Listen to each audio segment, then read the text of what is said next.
శాంతి భద్రతలపై విపక్షాలు అడ్డగోలుగా మాట్లాడుతున్నాయని మండిపడ్డారు సీఎం రేవంత్ రెడ్డి. దిశ దారుణం జరిగినప్పుడు ఎవరు అధికారంలో ఉన్నారని ప్రశ్నించారు. వామన్ రావు దంపతుల హత్య ఎట్లా జరిగిందో రాష్ట్రం చూసిందన్నారు. వామన్ రావు హత్యలో ఆరోపణలు ఎదుర్కొన్న వాళ్లను తప్పించే ప్రయత్నం చేశారని ఆరోపించారు. పెట్టుబడిదారులకు రక్షణ కల్పించేప్పుడే రాష్ట్రానికి పెట్టుబడులు వస్తాయని తెలిపారు సీఎం. శాంతి భద్రతల మీద చాలాసార్లు మాట్లాడుతున్నారు, చాలా విషయాలు మాట్లాడుతున్నారు. నేను ఎక్కువ విషయాలు చెప్పదలుచుకోలేదు, కానీ గత ప్రభుత్వంలో కొన్ని దారుణమైన సంఘటనలు జరిగినప్పుడు తీసుకున్న చర్యలు, వాటి వివరాలు ఇవన్నీ కూడా ఈ సభలో చర్చిద్దామంటే మాకేం అభ్యంతరం లేదు అధ్యక్ష. ఎక్కడైనా చెదురుమదురు సంఘటనలు జరిగినా, అనుకోకుంటే ఎవరైనా నేరానికి పాల్పడ్డప్పుడు నేరం అనేది ఎవరు మనకు చెప్పి ముందస్తుగా సమాచారం ఇచ్చి పాల్గొన్నారు. నేరం జరిగిన ఎంబడే ప్రభుత్వాలు వ్యవహరించిన తీరు అత్యంత కీలకం, అత్యంత ప్రాధాన్యతతో కూడుకున్నది అధ్యక్ష. అందుకే మన రైల్లో జరిగిన సంఘటన పట్ల కానీ అది రైల్వే పోలీసుల పరిధిలో ఉన్నా కూడా మేము తక్షణమే చర్యలు తీసుకోవడానికి అన్ని రకాలుగా పోలీసులను అప్రమత్తం చేసినాం. ఏ చిన్న సంఘటన జరిగినా రాష్ట్ర ప్రభుత్వం అప్రమత్తంగా ఉంటుంది.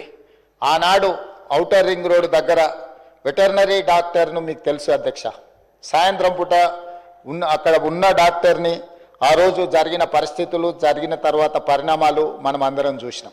అదేవిధంగా అధ్యక్ష, న్యాయవాదులు వామన్ రావు గారు దంపతులు స్పష్టంగా కోర్టుకు వెళ్ళి మమ్మల్ని చంపుతారు, మమ్మల్ని చంపే ప్రక్రియలో ప్రభుత్వంలో ఉన్నవాళ్ళు, ప్రభుత్వానికి సంబంధించిన వాళ్ళే మమ్మల్ని చంపడానికి ప్రయత్నం చేస్తున్నారు, మాకు సెక్యూరిటీ ఇవ్వాలి అని చెప్పి హైకోర్టులో పిటిషన్ వేయడమే కాకుండా అక్కడ కోర్టులో కూడా వాదించి వస్తుంటే నడి బజార్లో నరికి చంపినారు అధ్యక్ష. నడి బజార్లో న్యాయవాదులను, హైకోర్టు న్యాయవాదులను నాడు నరికి చంపితే ఈనాటికి ఆ చంపిన వాళ్ళ మీద రకరకాలుగా ఆ రోజు కేసులో ఉన్న వాళ్ళని తప్పించి ఈరోజు సుప్రీంకోర్టులో రాష్ట్ర ప్రభుత్వం సిబిఐ విచారణకు వాళ్ళు కేసు వేస్తే ఈరోజు సిబిఐ విచారణ కోసం రాష్ట్ర ప్రభుత్వం మాకేం అభ్యంతరం లేదు, విచారణకు ఆదేశాలు ఇవ్వండి అని చెప్పే పరిస్థితి. న్యాయవాదులను చంపితే కూడా ఆనాడు ప్రభుత్వము ఏమాత్రం కూడా స్పందించలేదు.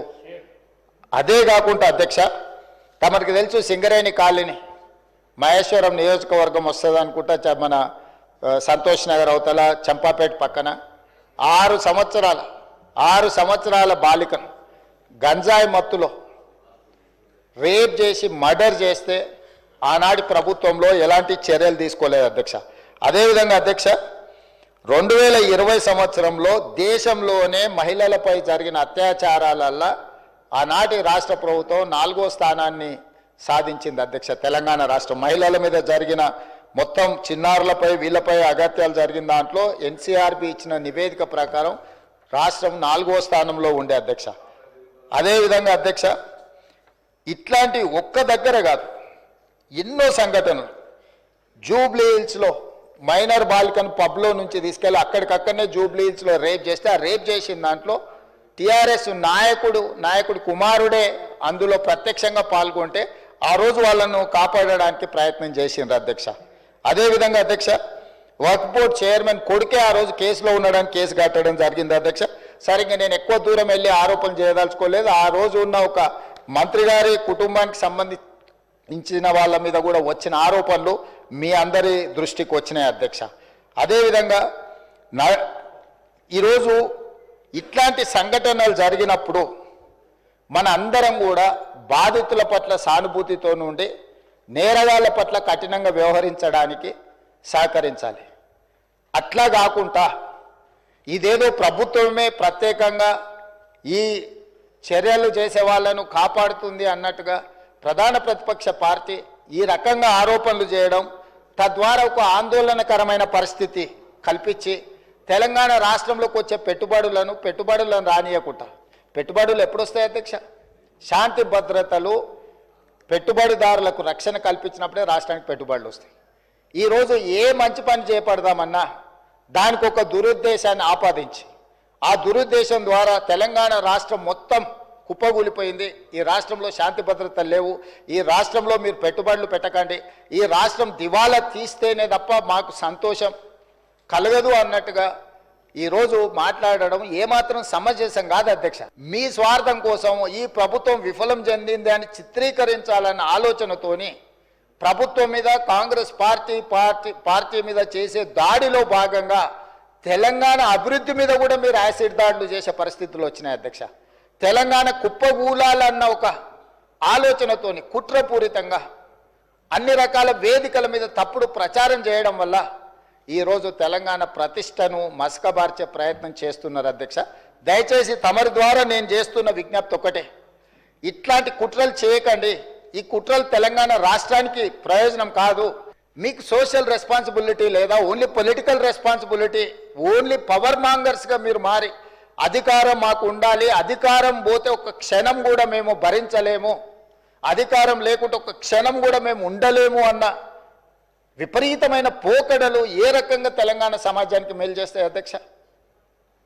ఈరోజు తెలంగాణ రాష్ట్రాన్ని ప్రపంచ చిత్రపటం మీద పెట్టాలి అని మేము చేస్తున్న ప్రయత్నాలను మేము నిరంతరం పెట్టుబడులను ఆకర్షించి ఉద్యోగ ఉపాధి అవకాశాలు పెంచాలని ఏదైతే ప్రయత్నం చేస్తున్నామో, శాంతి భద్రతలను కాపాడాలని మేము నిర్విరామంగా చేస్తున్న కృషి, మేము వచ్చిన తర్వాత అది గణేష్ నిమజ్జనం కావచ్చు, లేకపోతే మొహరం కావచ్చు, బక్రీద్ కావచ్చు, అన్ని మతాలకు సంబంధించిన పండుగలలో ఎక్కడైనా చిన్న చెదురుమదురు సంఘటన కూడా ఏదైనా జరిగిందా అధ్యక్ష? ఈ 15 నెలలలో ఎక్కడైనా శాంతి భద్రతల విషయంలో ఎక్కడైనా మేము రాజీపడ్డామా అధ్యక్ష?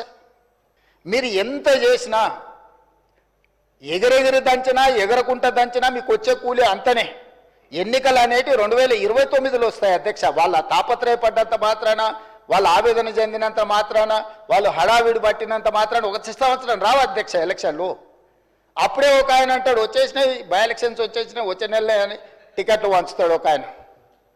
ఆయన టికెట్లు వంచండి కదా, నేను వంచాలని ఇంకొక ఆయన పోయి ఆయన వంచుతాడు. వాళ్ళ పోటీతోని మా సాగుకు వస్తున్నారు అధ్యక్ష. వాళ్ళ అంతర్గతంగా ఏమని ఉంటే ఉండని వాళ్ళు ఇట్లా తెలుసుకొని మాకేం అభ్యంతరం లేదు.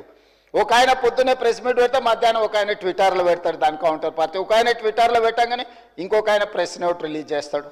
వీళ్ళిద్దరు ఇట్లా చేశారు కదా అని పెద్దల సభలో ఉన్న వాళ్ళు వాళ్ళ వైపు నుంచి వాళ్ళు అదే ప్రయత్నం చేస్తున్నారు. వాళ్ళ పోటీ రాష్ట్ర ప్రభుత్వానికి తలకాయ నొప్పిగా మారిపోయింది అధ్యక్ష.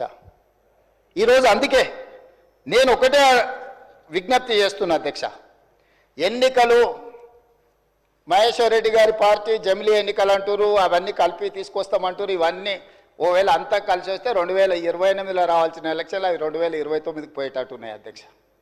సో ఉన్న అసెంబ్లీ కూడా ఇంకో 6 నెలలు ఎక్స్ట్రాగా ఉండే పరిస్థితులు జాతీయ స్థాయిలో మనకు కనిపిస్తున్నాయి అధ్యక్ష. సో ఈ 4 ఏళ్ళు మనము రాష్ట్రాన్ని మంచిగా అభివృద్ధి చేసుకుందాము,